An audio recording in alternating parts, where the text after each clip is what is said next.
What's up, gang? If you don't know who I am, my name is Spiri. I'm an artist and animator and professional memory collector, and I'm doing this video this way just to put a lot of stress off of myself, like take the load off, however you want to call it, because the last video I put out was a lot for me. It wasn't even like a lot for my computer or anything, even. It just was a lot for me. So I'm just trying to minimize what I have to do. But happy new moon, and I hope that everyone is doing good and staying safe. I had different things that I wanted to talk about. This is kind of like a checkpoint thing, not just for myself, but I guess whoever else wants to listen to what goes on in the inner mechanisms of my mind. Also, side note, if you play the web fishing game, play with me. I've been playing it like a maniac since I got it.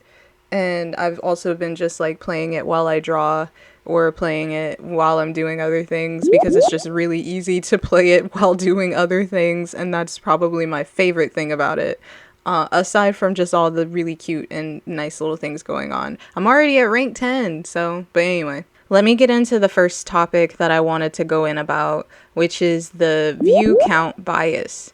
I only started thinking about this more recently when I saw this video by Optimus, but I saw a video from him talking about how YouTube might be implementing, like, just taking away view counts from the homepage. So like when you see an initial video, it just won't have how many views that it is, and then when you click on it, then you'll see. And just my different thoughts on that, honestly, because at first I thought, oh, that might be actually a good thing because it'll get rid of the view count bias, because I've just noticed personally, it's just there's a lot of gems, there's a lot of hidden gems out there, and the more that I realize that less views doesn't equal a bad video, of course it could mean that, but just, you know, viewer discretion or whatever. I'm about to go look up how many videos get posted to YouTube in a day. Whoo! Okay, first thing that pops up is like 3.7 million. But yeah, so 3 million videos get uploaded to YouTube every day. That's insane. So once I realized more that, like, yeah, maybe the video doesn't have a lot of views because it's a drop in the ocean of videos, and maybe it's still a gem, maybe it's still worth watching, and I would click on stuff that had lower views, bam, it would be worth watching. 9 times out of 10, it would end up being worth watching. It's nothing too crazy. It's not that different from the videos that have 208k views or anything like that, you know, or 1 million views or anything. And it's just because we're in an oversaturated environment. There's so many people posting videos all the time. I only post a video once every 2 weeks or so. I did try to do a weekly thing, but that got tiring. I don't know how people be doing it once a day, and I would love to get to that point at some point in my career or in my thing. And I do see, like, not YouTube specifically, but filmmaking and making stuff and being a creative, that is my career. I just so happen to be doing it on YouTube. And speaking of YouTube, I just hope that another platform starts to come up at some point in time to do, like, you know, to be a competitor towards YouTube. I know there's like Dailymotion and Vimeo and stuff like that, and I don't know why those didn't pop off as hard as YouTube does. Maybe because it's just like YouTube was first. I don't know. I need somebody to come up with a new video posting platform that has the same stuff as YouTube or has similar things as YouTube so that they'll be a competitor, because until then they're just going to keep, like, them as a company are going to keep doing stuff knowing that we don't really have much else to do or nowhere else to go, really. And that's annoying to me. That's why I like competition breeds innovation, however that saying goes. But I try really hard to not have a view count bias when I see a video that has like 5 views or 8 views in an hour or something. But it's so hard. I realize it when I sit there and look at the thing or look at the thumbnail or look at whatever, how hard my brain tries to argue with me of like, no, this video isn't going to be worth your time. It doesn't have enough views on it. And I don't like that my brain thinks that way. I wouldn't want people to think about that about my videos because, you know, I'd be chilling. It just makes me sad though when I see, especially even more so when I do finally click on something that doesn't have a lot of views and it's like my favorite video ever. And then it makes me even more happy when that video eventually over time gets more views. And that's the thing too. These videos are here pretty much indefinitely unless they get taken down or the person takes it down or something like that, right? So with that being said, it's just kind of like, yo, it'll get views.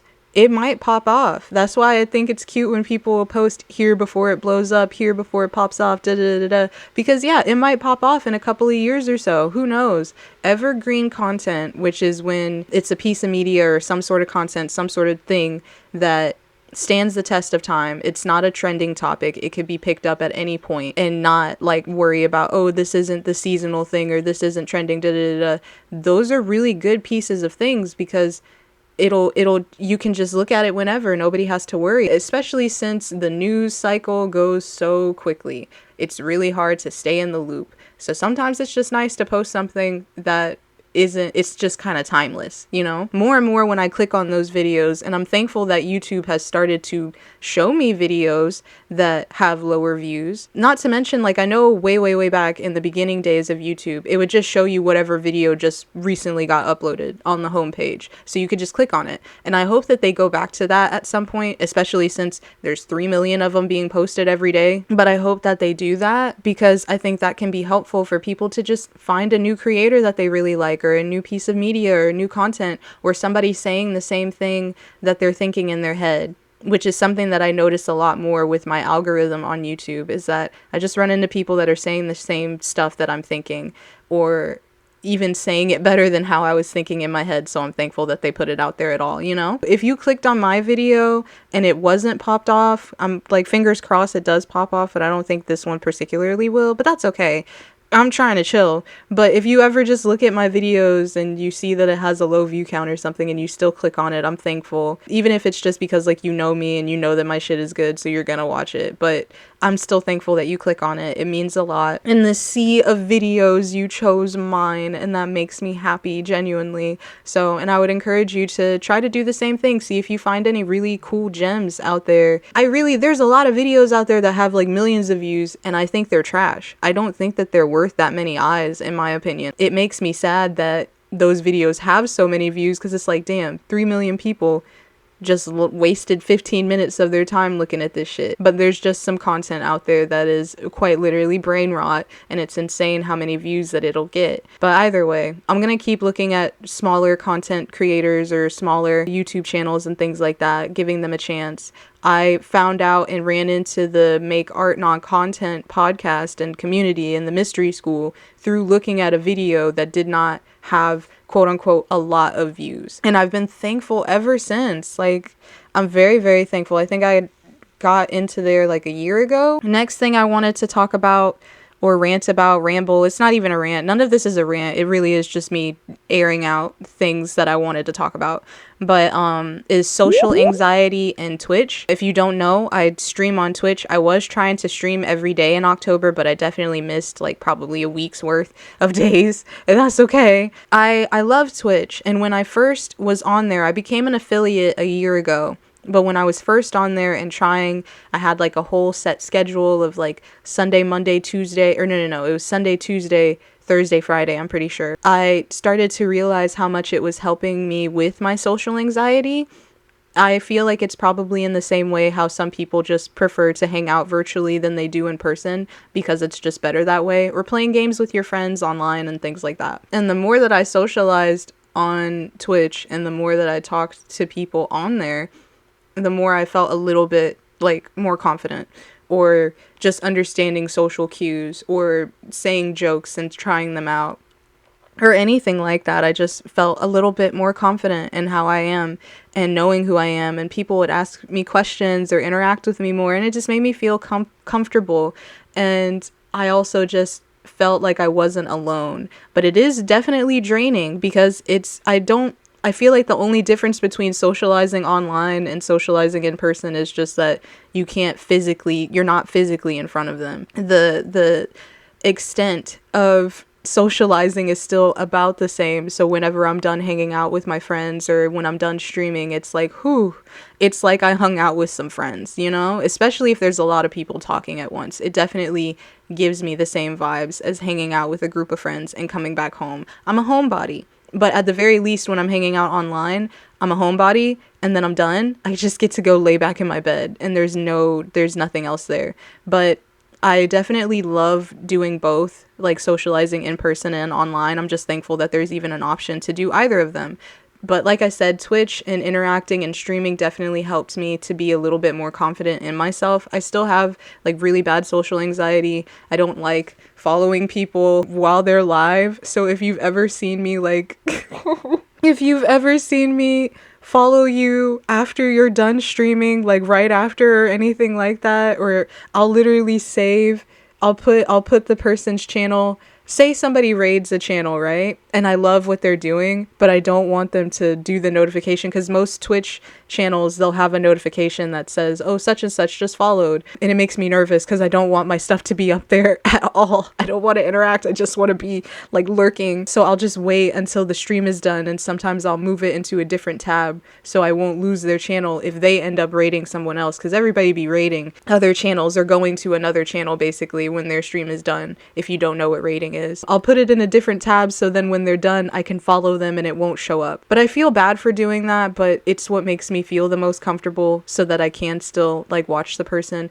There's a lot of channels where I just flat out won't speak because I'm too nervous, but I love and enjoy the interactions. There's channels that grew as I was like a part of it, so then I got too nervous to like interact because now it's like more and more people talking in the chat that I'm used to. And sometimes I worry that that'll happen in my chat. It hasn't yet, so I'm good. But I worry about that sometimes, that the people that I'm really close-knit with in there right now might not feel comfortable talking if more and more people get in there. But that might just be a me thing of just like not feeling comfortable talking in a big crowd or anything like that, or a new crowd. Plus, you know, it's like, I don't know, sometimes it feels like you're hopping into a friend group that's already been established or a community that's already been established. So I just try to not make any waves or do anything too crazy. And that was my idea in my head, was like, okay, just follow them when they're done streaming, so then you don't have to worry about anything. But even then, if I talk in the chat, I know it does the whole thing where it says a first time chat or whatever, and that makes me nervous because they'll be like, oh hey, first time chat, I'm like, no. Again, that's my social anxiety. There's still some parts that pop up. I get nervous to do a lot of different interacting things, but I'm trying to just do better and not think about it too much, because it just all stems from overthinking, like a buttload basically. But I do think that Twitch helps a lot of just like overcoming my fear. I remember when I was younger, I would be in chat rooms and group chat thingies talking all the time. So I'm really trying to go back to that, because I think that was what was helping me to be sociable in person too. Like I was able to do both at not at the same time, but I was able to do both, you know. If I was hanging out with my in real life friends or my online friends, I was just doing something, I was having fun. I remember when there was Tiny or Me, bro. I was in that bitch.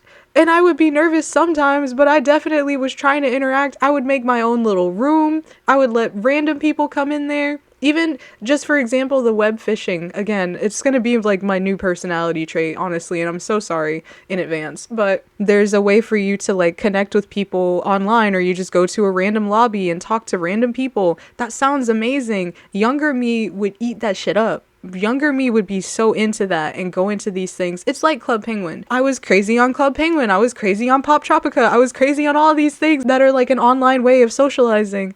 But now the thing that I'm doing on web fishing is just fishing by myself on my little private island.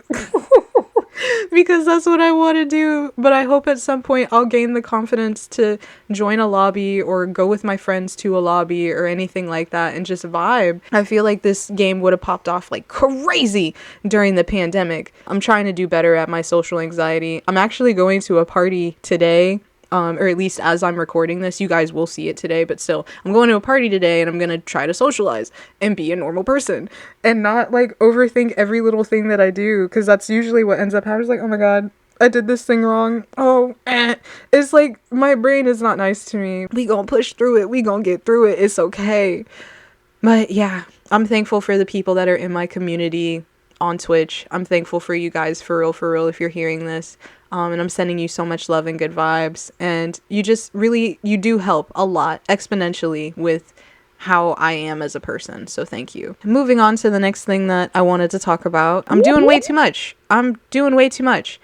I'm trying to do less. And when I say I'm doing too much, it's mainly just with like my career stuff, with my art stuff. I was over here trying to have my Etsy store set up. I have one, but it's like really barren. I was trying to make videos every week. I was trying to do a comic episode every week. I'm trying to stream every week. I'm trying to, like, you know, you do all these. I'm missing some other things that I was trying to do, quote unquote, but it's a lot, and it started to wear on me. Even my partner was trying to tell me, like, you know, you are doing a lot. Like, you are doing a lot. But in my head, I kept feeling like I wasn't even doing enough. The reason why I felt like I wasn't doing enough, though, is because I'm stretching myself way too thin. I'm literally doing the most. So I'm not seeing any progress. I'm not seeing any growth or development or anything in that.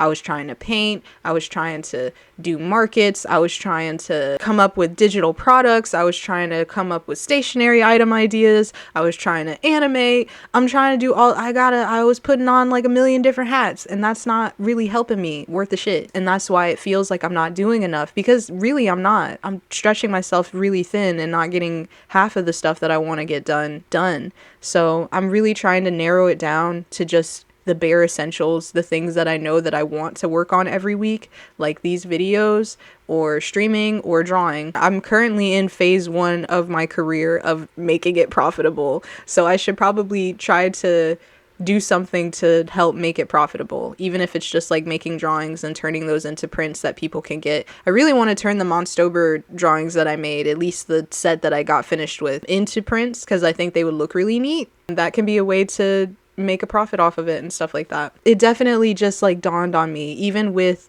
my friends and my partner telling me like how much I'm doing, my family telling me how much I'm doing, the mystery school thing that I'm a part of telling me that I should narrow down what I'm doing and like declutter. I think it was at the beginning of fall. There was an email that he sent out talking about like, oh, it's time to declutter, like minimize, try to not do anything too crazy. And I was like, yeah, I'm not doing anything too crazy anyway. Meanwhile, I have like 17 projects due in a week or something. Like I'm putting more workload on myself than my school did when I was in there. So I just think that says a lot. So I'm really just trying to narrow it down. I talked about this more on my art diary page, which is just my Patreon. All of those things you don't have to pay to see, like my art diary, you just have to follow it. But if that's something that you're interested in, then yeah, go ahead, because I be rambling on there about the different stuff that I experience as a creative, as somebody with the stuff that I be dealing with and everything. So, but that was one of the things I was talking about, was like, yeah, I'm doing too goddamn much and I need to like narrow it down. I'm so busy all the time and I feel pressure all the time. I'm really just trying to narrow it down, really just trying to make it chill. I'm even changing my goal tracking stuff because I needed to get like 23 hours worth of stuff done every week, and I would hit that for a little bit. It didn't feel like I was moving anywhere. I didn't feel like I was pushing the needle much, because all of those hours were spread into like 4 different activities or 4 different projects or goals that I had. So I'm really going to try to narrow it down and change it up so that I can actually get projects completed, because that's the main thing, is to have completed pieces of work, not so much just random ass shit that is incomplete, or I move on to the next thing. I also need to like start doing holiday related stuff probably 2 or 3 months before the actual holiday is happening. Otherwise I'm just gonna miss it. So that's something that I'll try to do at the beginning of next year, just like get the ball rolling and everything. Another thing that I wanted to talk about is prayers. I know I'm like jumping all over the place. Please, I'm so sorry. But if you're still listening to me, thank you so much. I'm so glad. And I hope you're enjoying the drawing so far. I don't know what point it's at right now, but I hope you're enjoying it. Praying. And I mean like literally like getting on your knees or whatever and praying about something. I used to think when people would say like, oh, I'm praying for you. Oh, I'm doing this for you. Blah, blah, blah, blah, blah. It didn't really mean anything. Like that wasn't anything to really pay attention to. But now that I do pray for people on the regular and I try to be like consistent with it, I pray for myself and my friends and my family and my community, like all of that good stuff. If you tell me something that's going on with you and I remember it in the morning, then I try to pray about it, stuff like that. I realize how powerful it is and how thoughtful it is, even just to keep somebody in your prayers, to hope good things onto them, you know? I used to really think like it's just like, oh, it's just a prayer. It's just a prayer. But it's different for everybody. You communicate with God or whoever you want to call it in different ways, and I realized that I can just have a nice little chatting session with my highest self, with my ancestors and spiritual team, what have you, about the stuff going on in my life, about the stuff that's going on in my family's lives and the people around me's lives, all that stuff. And it's powerful. It makes me happy. And I just used to, and you know, they always say like, don't pray when something is going wrong and like only then, because that doesn't really help much. You should be praying when you're thankful for stuff too. Like if life is going absolutely flawless and you feel good and you feel happy and you're healthy, like pray thankfulness on that. Praying for the world is very helpful. Affirmations towards friends and families are so helpful, and I just realized that now, and I'm trying to like use it for good. I have all this time and energy and effort that I can put into praying for somebody. Let me pray for them. There are some people I just don't give a shit about, and that's okay. Like I'm not gonna wish ill will or anything on them either. That just takes too much energy. I think that's the whole thing, is like it takes more energy to do negative stuff than it does to do positive stuff. I'm pretty sure. Don't quote me on that though. But to me personally, it takes too much energy out of me to be thinking negatively. I'd rather just think of you neutral than to wish bad intent on you. Basically just want to be chill. I say 3 different scriptures from the book of Psalms every morning, and then I say my little Ifa prayer. I mix all of these different religions into like one little collection, and I love it because there's different stuff that you can learn from every religion, or just no religion if you're not a part of that. And I feel like even if you don't believe in a god or you don't believe in something, praying to whoever is controlling your character, even if you just want to see it that way, I think is very helpful. Communicating to that person, communicating to your higher self, to your subconscious, what it is that you want, this and that, I think very much helps. My grandma even told me, like, just, you don't have to pray for every individual person. You can just say, I pray for my real family and I pray for my spiritual family, and that's it. And I was like, you know what? You're not wrong. You're not wrong at all. Last thing that I want to talk about, and then I'm gonna shut up. How am I doing? And the patterns that I see on my channel itself. Thank you for asking. How am I doing? I'm sorry. I'm okay. I'm doing better. I'm going through this weird shift right now of becoming a different person than I was before.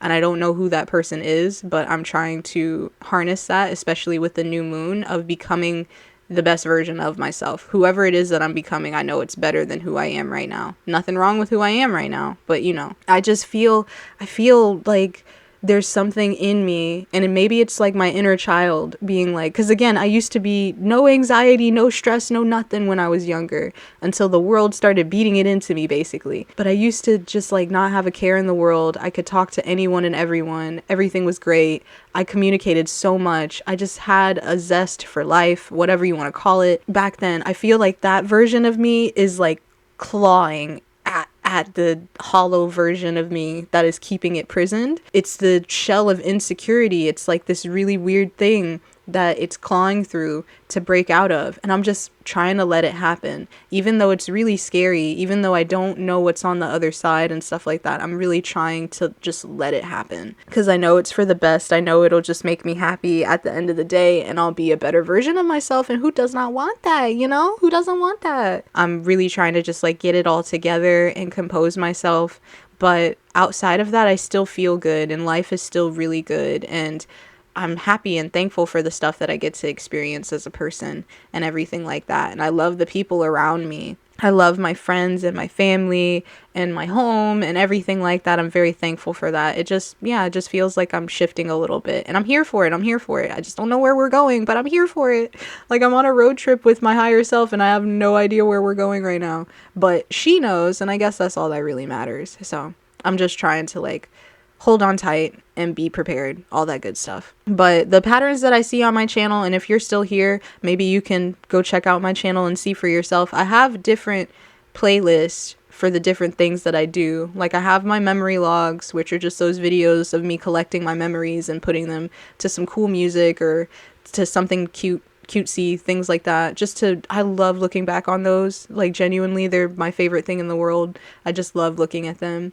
And then I have my no script in it shows, which is just me rambling about random stuff. I feel like that has evolved over time. Like they've just gotten different more and more over time, and that's okay. I have these where it's just like me talking with the art stuff going on in the background, which I feel like is the artist version of somebody playing video game stuff and talking over that, which is a lot of the videos that I look at. And then I have the video essays where I actually have it somewhat scripted up. I only have 2 of those, but I hope to make more in the future. And then my visuals, of course, of just the different story ideas that I have, or animations, or animatics rather, but I hope that they'll turn into animations over time when I get more availability and stuff like that. But I just love all of these different things that I do on my channel. I don't like having a niche. I don't want people, that's the other thing. I saw this video, I can't remember his name. It had something to do with a chew. And I'm sorry if that's wrong, but I saw this video where he was just talking about, like, you get a video that blows up on your channel. Is that the one that you want everybody to know you as? And I don't know. I feel like all of my videos are so different, but still have some sort of similarity or something to tie them back into each other. And it's my art. So I feel like as long as people know when they get away from my video or come away from my video that I'm an artist, then it's fine. I don't mind if this one blows up or another one that blows up or anything like that. But I don't want to be locked into a niche of any kind, I guess, other than art. But I want to be so broad with that, you know? There's so many different things that I'm interested in and doing. And I just love it. I love recording. I love filming. I love editing. It's all so fun to me. So this is just kind of how I do that. I think I'm going to stop talking now. I did not know that this was going to be this long of me just rambling about 5 different topics, but I'm here for it, whatever. Yeah. What do you guys think? If you have any opinions on the different topics that I was saying, I would very much appreciate you like letting me know your thoughts and opinions on different stuff. I hope that you're doing good. If you're shifting and transitioning into something better, then I'm rooting for you, man. Thank you so much for listening to me. Thank you so much for spending time with me. If you want to spend time with me live, you can go to my Twitch and probably see if I'm live or not and follow me on there. If you have social anxiety too, I try to make my channel like cozy and comfortable for everyone. Even when you follow, it won't say your name. It'll just have a notification that somebody new has followed, because I know the feeling. It's a nice little cozy spot, I'd like to say, and I just be getting high and playing games and drawing. So, but anyway, I'm sending you so much love and good vibes, and I hope you have a great rest of your day. Bye. Bye, bye, bye, bye.